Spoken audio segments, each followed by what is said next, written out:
Patapos ang laban hanggat may hininga pang taglay, hindi pa masasabing talunan kung hindi pa naman umaayaw. Basta kaya pang tumayo ay itaas ang iyong kamay. May pag-asa pang manalo at ang tagumpay ay mapasakamay.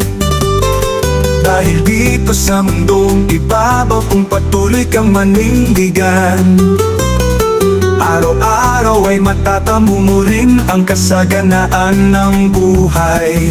Dahil binigyan ka ng Diyos ng pagkakataon upang baguhin ang guhit ng iyong palad noon. Hindi tadhana ang may hawak ng iyong bukas, at hindi aksidente kung bakit ka lumabas sa sinapupunan ng iyong ina. Ikaw ay nakahinga kahit pa sa bolong tubig ka nakatira. Ngayon bakit ka mag-aalinlangan kung may himala na noon na pa lang? Ligtas kang iniwal kahit walang muwang ang isipan. Ngayon pa kaya na marami ka nang nalalaman?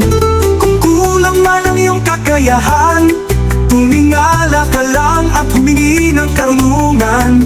Makakamit mo kung ano ang nararapat, dahil sagana siyang magbigay at hindi nanunumbat.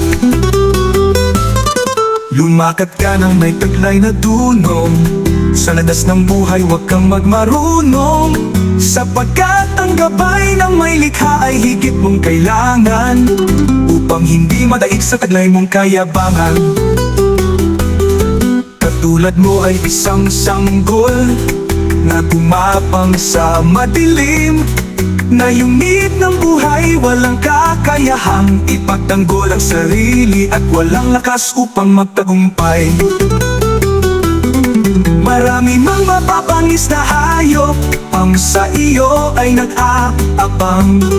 Mararating mo pa rin ang hinahanap na lagusan. Dahil binigyan ka ng Diyos ng pagkakataon upang baguhin ang guhit ng iyong palad noon. Hindi tadhana ang may hawak ng iyong bukas, at hindi aksidente kung bakit ka lumabas sa sinapupunan ng iyong ina. Ikaw ay nakahinga kahit pa sa bolong tubig ka nakatira. Ngayon bakit ka mag-aalinlangan kung may himala na noon na pa lang? Ligtas kang iniluwal kahit walang muwang ang isipan. Ngayon pa kaya na marami ka nang nalalaman? Kung kulang man ang iyong kakayahan, tumingala ka lang at humingi ng karunungan.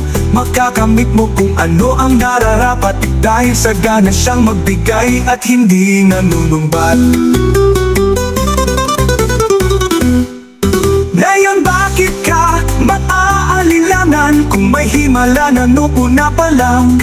Ligtas kang iniluwal kahit walang buwang ang isipan.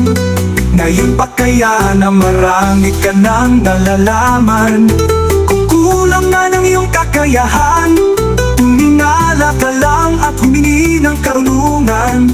Makakamit mo kung ano ang nararapat, dahil sagana siya.